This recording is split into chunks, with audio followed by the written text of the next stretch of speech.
प्रभादेवीच्या सिद्धिविनायक मंदिरात भाद्रपद उत्सवाचा औचित्य साधून भाविकांनी गणपतीच्या बाप्पाच्या चरणी अर्पण केलेल्या सोन्याच्या अलंकारांचा लिलाव। लालबाग राजाच्या चरणी सोमवारी 38,40,000 रुपयांचं दान, यात 93 ग्रॅम सोनं तर 6,186 किलोग्रॅम चांदी अर्पण।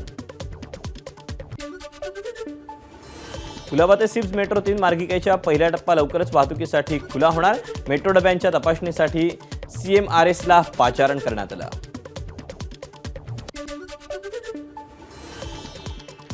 गुरुवार शुक्रवार अंधेरीत पाणीपुरवठा बंद। के पूर्व आणि के पश्चिम विभागात निगम वाहिनीवरील झडपा बदलण्याच्या कामामुळे पाणीपुरवठा बंद। मराठवाडा मुक्तीसंग्राम दिनानिमित्त मुख्यमंत्री एकनाथ शिंदे आज छत्रपती संभाजीनगरमध्ये। मुख्यमंत्र्यांच्या हस्ते संभाजीनगरात ध्वजारोहण। लोकसभेतील निराशाजनक कामगिरीनंतर भाजपा हायकमांडचं विधानसभेसाठी महाराष्ट्राकडे विशेष लक्ष। नो रिस्क धोरण स्वीकारत महाराष्ट्रात उतरवणार दिग्गज नेत्यांची फौज। विधानसभा निवडणुकीच्या तोंडावर बारामतीत निनावी पत्र व्हायरल। पत्रातून शरद पवारांवर गंभीर आरोप।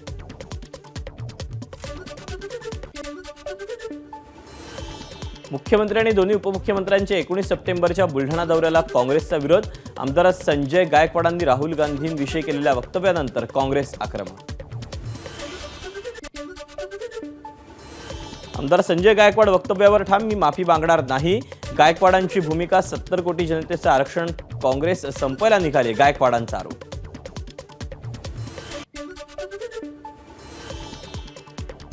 19 तारखेला मुख्यमंत्री शिंदे बुलढाण्याला येणार। काँग्रेसमधल्या कोणीही त्यांच्या कार्यक्रमात अडथळा आणला तर तिथेच गाडून टाकीन, गायकवाडांचा इशारा।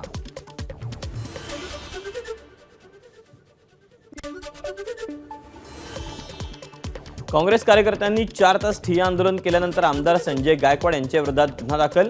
राहुल गांधींवरील गायकवाडांच्या वक्तव्याविरोधात काँग्रेस कार्यकर्त्यांनी तक्रार दाखल केली होती। पाळीव प्राण्याला उत्तर देणार नाही, विरोधी पक्षनेते विजय वडेट्टीवार यांची संजय गायकवाड यांच्यावर सडकून टीका।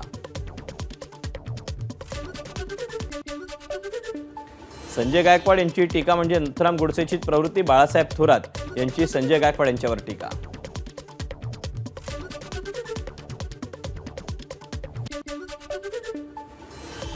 संजय गायकवाडांनी आधी आपली पातळी बघावी मग बोलावं। लोकप्रतिनिधी म्हणून वागायची अक्कल नाही, त्यानं राहुल गांधींवर बोलू नये। नाना पटोलेंचा हल्ला बोल।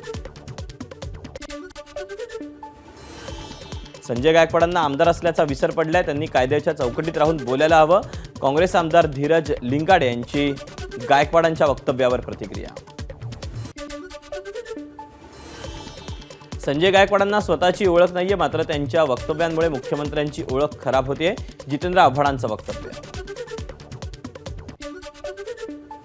महाराष्ट्रात वाचाळवीर म्हणून ज्यांची ओळख आहे त्यांची ही भाषा, आम्हाला देखील अशी भाषा वापरता येते, मात्र काँग्रेसची संस्कृती नाही, सतेज पाटलांची टीका।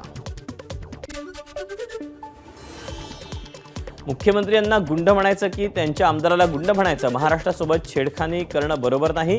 जे सत्ताधारी आहेत त्यांना दंगल करायचे, यशोमती ठाकूरांचा हल्ला बोल। गोपीचंद पडळकर फडणवीसांच्या तालावर बोलतात। फडणवीस बाकी लोकांना राजकीय उद्देशानं बोलायला लावतात। आमदार रोहित पवारांची पडळकरांचं फडणवीसांवर टीका।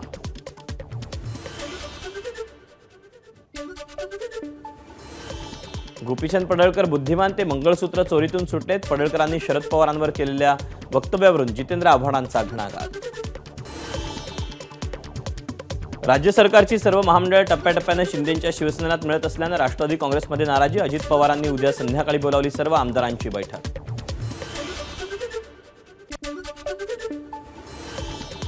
शिंदेंच्या शिवसेनेत महामंडळाचं वाटप सुरू, पण राष्ट्रवादीच्या वाट्याला काहीच न आल्यानं चर्चांना उधाण। येत्या काळात राष्ट्रवादीच्या वाट्यालाही महामंडळं येतील, तटकरे यांची माहिती।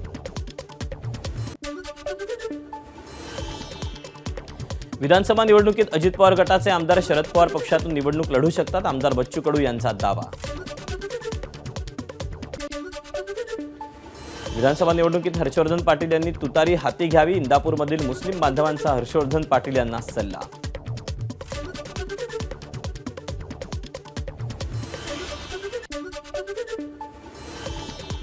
अहमदनगरच्या शेवगा पाथर्डी विधानसभा मतदारसंघात भाजप समोरचा पेच वाढला।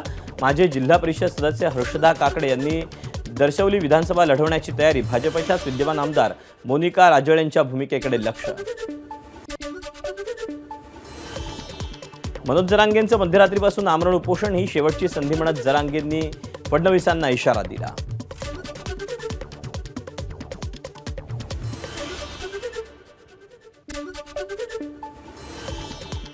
पंढरपूरमध्ये सरकारचे प्रतिनिधी आणि धनगर आंदोलनकर्त्यांची बैठक फिसकटली. 8 दिवसात दाखले द्या, तोपर्यंत उपोषण सुरूच राहणार, आंदोलकांची भूमिका.